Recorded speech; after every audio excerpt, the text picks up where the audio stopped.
And Wolverine right here, he's like, I remember my whole life. I remember all of it.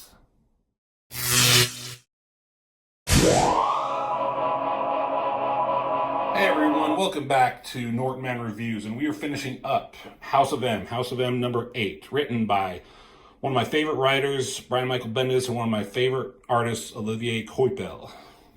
I don't know how to pronounce his name. This is a great comic, and I've really been enjoying it. And this comic came out at a time when it kind of came out of nowhere during Bendis's run. A lot of Bendis's comics with New Avengers was building up to something. Like you felt the build up to Civil War, you felt the build up to Secret Invasion and Age of Ultron. This just kind of came out of nowhere, and it's a direct continuation of the Avengers Disassembled storyline, where Scarlet Witch basically screwed over the Avengers and killed a bunch of people and made the team disband. But because of that, because of her extremely powerful reality-altering powers, the X-Men and Avengers got together because they had to try and figure out what to do with her. Magneto and Professor X had her on Genosha. They were trying to help her and fix her through mental powers with Xavier and Doctor Strange through mystic powers, but it wasn't working. And so they were like, what do we do with her? She's too dangerous. And some people like Wolverine, Emma Frost, they're like, just get rid of her. We got to kill her. You know, like, she's too dangerous, especially to mutants.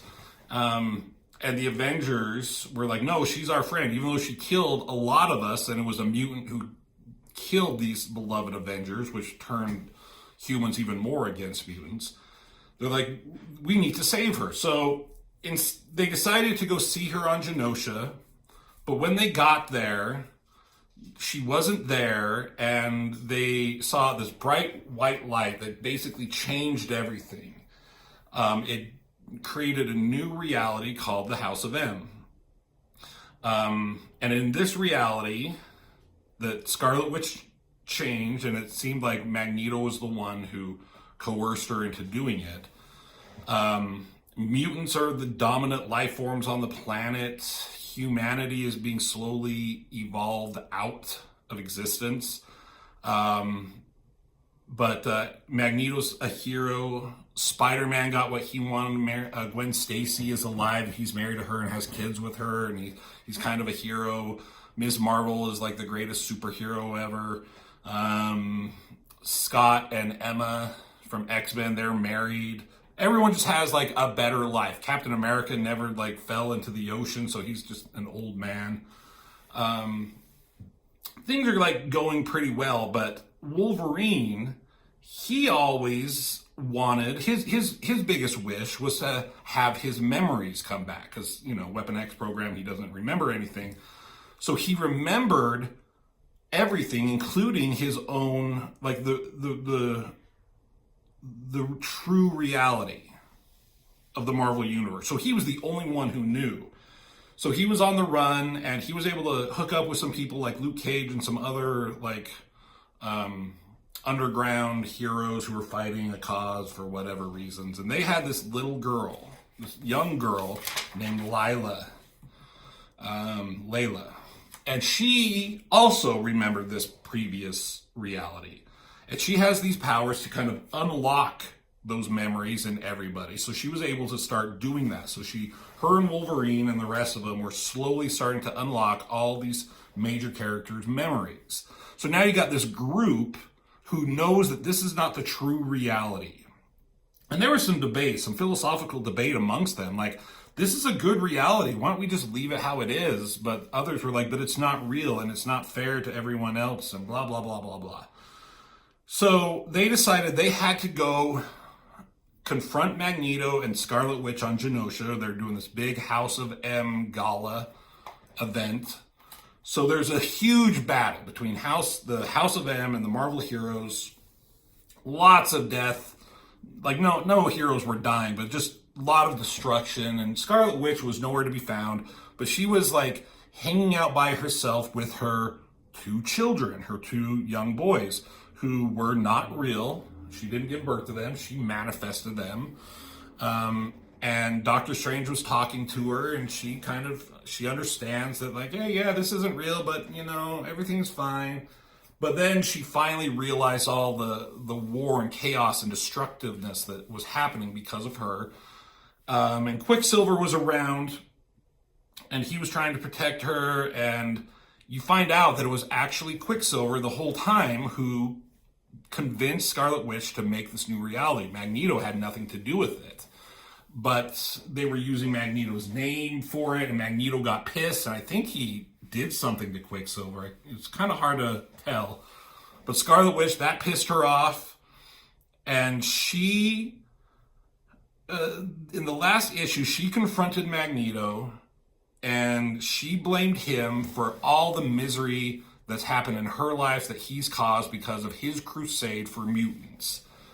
And she's saying, like, because of what you've done and what you've tried to do with mutants, like, the world is hell, our lives are hell. And so she uttered the words, no more mutants. Very simple. She didn't do like a big crazy spell. She just said those words. And then Doctor Strange and Emma Frost, they're like, oh shit, what's happening? Like, they figured out something was happening. And then the world went to white again. And those 3 words, no more mutants, is like one of the biggest things that's happened to the X-Men in years and since. And so the last issue ended in the House of M turning white, and here we pick it up. City skylines, great shots of the city, great art doing this, setting a tone, and there's Layla Rose Miller, and they're like, get up, you're gonna be late for school. She's got all these posters from characters by David Finch on her wall. That's kind of funny. And she just kind of gets up like, it's another day. And Avengers Tower, there's Spider-Man. He wakes up, and there's Mary Jane. He's with her. This is before their marriage split, so he's still with her. And he's kind of acting like everything's fine, and she's acting like everything's fine. Great art, the way he draws her and her hair here. But there's something, they focus on his eyes here, and he just gets up quietly, like Spider-Man knows something. And so we're in Avengers Tower, so he hooks up with the rest of the Avengers. They're like, okay, what was that? She-Hulk's like, one minute we're in Genosha, and next minute we're tucked away in bed. And some of them are like, wait, what? Where were we? Like, so we establish in these pages that some of the Avengers here know what happened, and some are like, wait, what are you talking about? And Luke Cage's like, we're just going to wait till everyone's here. And, he asks him, Pete, you remember? Yeah, you okay? MJ doesn't remember. Some of them, Sentry, remember what? So they're just like, they're confused, they're angry, and Spider-Man, he just like fucking loses it, because he had the hardest time when he regained his memories. He had such a good life, and when all his memories of the loss of Gwen Stacy and Uncle Ben and everybody that the harsh life that he has, when those memories come flooded back to him, he struggled with it. He was ready to kill Magneto because he blamed him. So now he's back here, and he's just fucking pissed, just yelling and slamming down on the table. And Spider-Man's strong, right? And he's like, Iron Man's like, hey, and Luke Cage tells him, you'll buy a new one. He's just banging down on this. He's just letting out his rage and anguish. And they're like, but we're fine, right? Everything's normal. Everything's okay. And Doctor Strange comes stumbling in, not quite. And he does not look good. So we go to the Xavier School for Gifted Youngsters. There's Emma. She wakes up in a panic, and she's like, and this look on her eyes, like it looks like she just knows that something bad is going on. And she hears people screaming for help. No, somebody please, no. She goes running in to the mansion, and there's just panic and chaos and fear. And they're like, what happened? The students. And Kitty's there. She was there. She remembers. No more mutants. She said, no more mutants. And he's like, what happened? Like, this girl fainted, but she lost her powers. And they're like, what is going on? How are we even here? Colossus wasn't part of that group. So he's like, what happened? Where were you? And again, no more mutants, they're saying. It's like, I still have my powers, but like people are losing their powers, some mutants. But what about Wolverine? If he lost his abilities, the adamantium in his skeleton would kill him. So Kurt, you gotta go find Wolverine right now. So Nightcrawler goes bamfing around, teleporting, looking for him in his bed, in the kitchen, in the danger room. He sees him by the Blackbird, just collapse down on the grass, and he goes over to him, and he wakes him up. And Wolverine right here, he's like, I remember my whole life. I remember all of it. We're going to come back and talk about this. So, continuing on with the story, people are freaking out in the X Mansion. Students and people and, whoever have lost their powers. None of the major ones so far. Colossus, Beast, Cyclops, Kitty, Emma, they're all fine. But Emma goes running into Cerebro, puts it on, and she's like, please. Like, she had to find out, like, how many people were affected by this. So we get the representation of the Earth inside Cerebro. And she's like, this is all the mutants on the planet. This is at full power. She should be able to detect and identify every single mutant on the planet.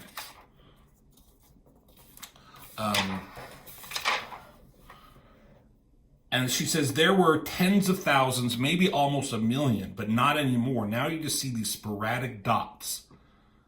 But they're not here. Are they dead, they ask? No.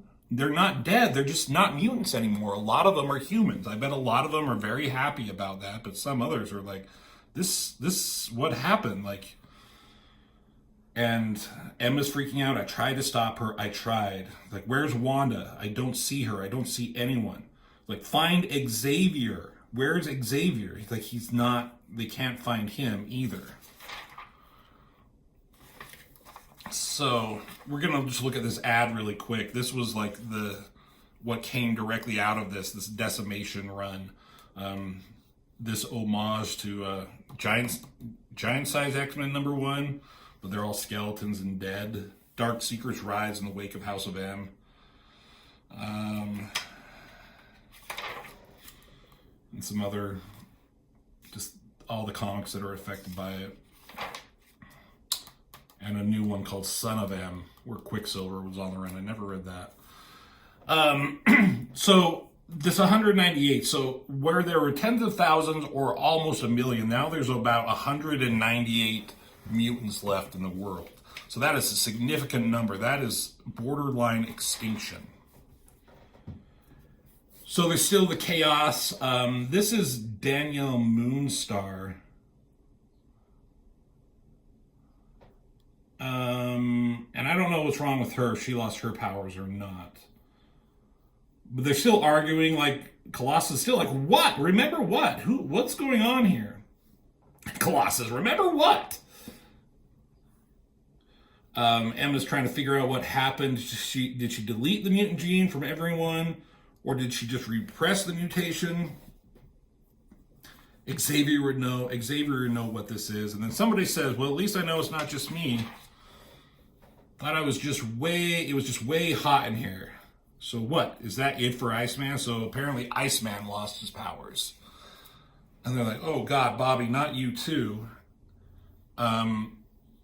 This didn't last. He somehow got his powers back pretty quickly. I don't know how. I mean, this whole mutant extinction thing, no more mutants, did eventually come to an end years later, I think in X-Men, Avengers versus X-Men. But I forget how he got his powers back. That didn't last very long. So then we go to, like, this storyline is very cinematic. It tells it like it's in a movie. So we cut from here to like a news report. And this kind of gives us a lot of exposition about what's going on here. It's like a press secretary giving an announcement, telling the world what happened. They're asking if is it a virus? Nothing has been ruled out. Does anyone claim responsibility? Not to our knowledge. So what about the X-Men? And the Avengers are watching, and she's like, oh my God, the X-Men. I like that little detail there, because Ms. Marvel, Carol Danvers, she hung out with the X-Men for quite a while. So she's kind of chummy with a lot of them. And then Cap's like, turn the volume up on this dickhead right here. You see this way too much on TV lately. This kind of stuff. Have foretold this in the scriptures for years now, and now the cleansing has finally begun. The abomination of humanity, that was mutant kind, is now seen to be what it always was, a disease of our own decadence and indulgence. God's will has been done, and now it's up to man to finish his work. Never mind, turn this idiot off, right? That's kind of like, I don't know, religious zealots freaking out about, like, different races and homophobia that they have, and just that kind of bigoted bullshit. So Iron Man and Cap, they're talking this through. Iron Man says, like, we believe you. We just, like, we woke up and we were here. And Doctor Strange, it seems like there were only of us who were there at the event, but Iron Man was there. But those protected by Emma Frost's psychic defense and my spell casting. So only a few got protected from it. And like, ain't we lucky?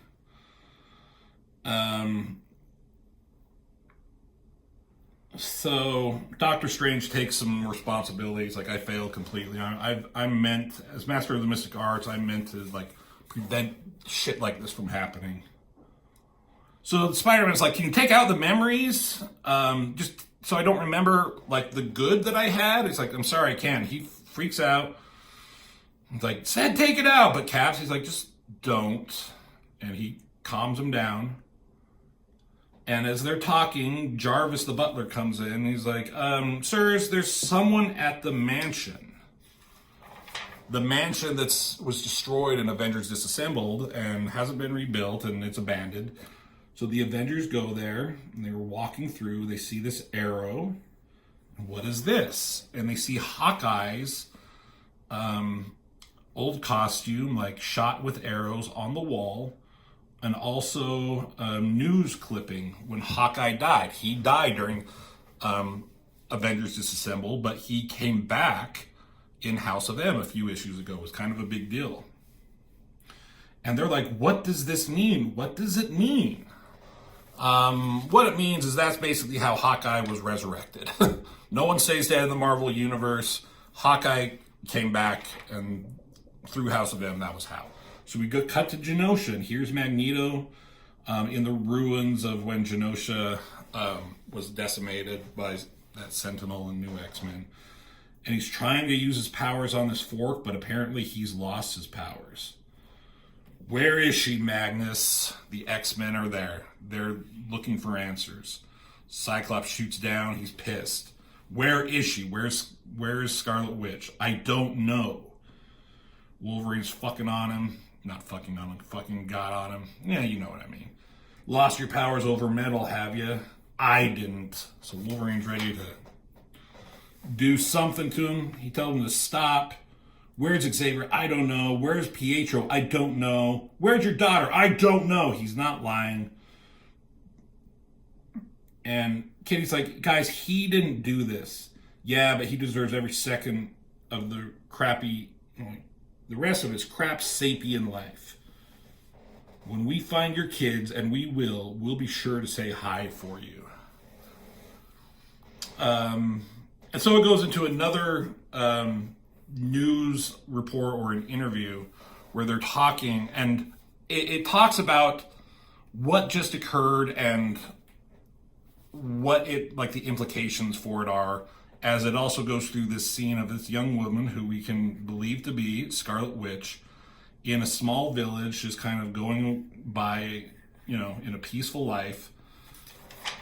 And the words, I bitch about so many words, but when it's done in a certain way that's information dumping in a good, clever way, it makes sense. Like, this is important information that you need to know.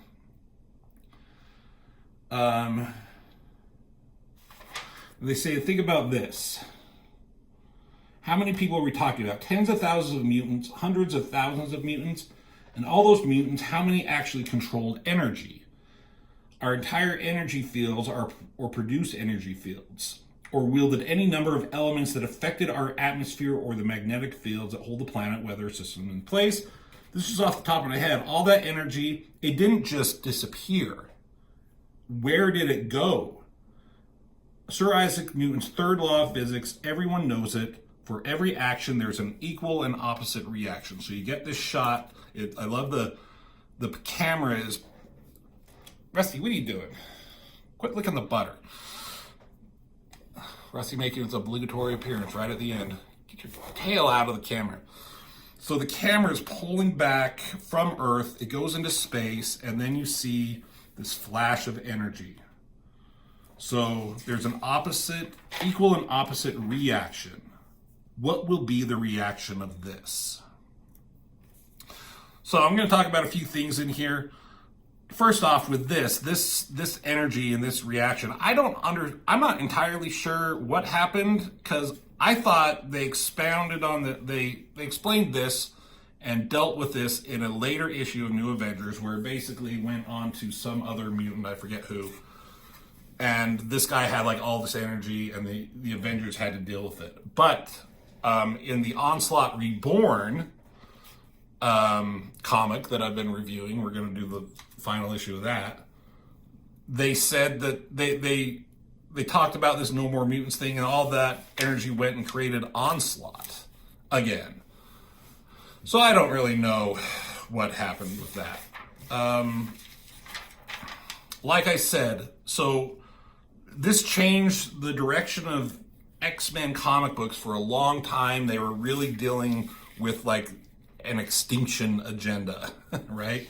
Like they were about to become extinct, so they were fighting for it. Like every mutant life was even more so precious. Rusty, get your ass out of the, oh my God. Cat. So that was kind of a cool like change in X-Men forever. And like I said, it stayed with the comics until Avengers versus X-Men, when the Phoenix Force and Scarlet Witch actually brought mutants back. We'll get into that eventually. Like I said, I don't know about Iceman there, how he eventually got his powers back. They were trying to find Quicksilver. He was on the run, so this book, Son of M, was kind of an interesting thing. Trying to think of anything else. Deadly Genesis, I think that was the comic that introduced Vulcan, who was a Summers brother. That came directly out of this for some reason, somehow. Then there was this. I know a lot of people just enjoy Wolverine without having any past and no explanation of his origin, right? And I get it. That makes him interesting and mysterious and a good character. I agree with that. But at the same time, I also agree that it was time to answer some of those questions. You can't keep that going forever with a character like this who's been around since, what, the 70s? You know, he's been around for decades. He's one of the most popular. You're going to have to give some kind of answer, and this was a clever way to do it. So Wolverine, he got all of his memories back. He remembered everything. And then there was a book called, I think, Wolverine Origins. There was the Origin comic book that had already come back that revealed his true name, James Howlett, and the storyline of him. My brother Rob started doing that book by Andy Kubert and I think Paul Jenkins, and I know he didn't like it at all, but I didn't mind that storyline or that comic. And I did kind of enjoy seeing some of like the stuff he was doing in his past, some of the storylines that they made out of that. So, like it or not, I thought it was agree with it or not, I thought it was a good decision at the time. But that's just my own personal opinion on these comics. So that's the end of House of M, one of my favorite storylines of all time. It's probably top 3. That and Long Halloween, and I don't know, like I'd have to really think. Infinity Gauntlet was really good. But this is definitely top 3. Where it is in that, I don't know. But love the art, love the story, love everything about it. Thank you for staying with me through this series, and hopefully you enjoyed it as much as I did. Let me know in the comments if you think some of the changes were stupid, like Wolverine getting his memories back, or if you didn't care, or if you thought it was a good idea, or what you thought about this story. And how does it rank in some of Brian Michael Bendis' all-time stories? Thank you for watching, and as always, I will see you in the next video.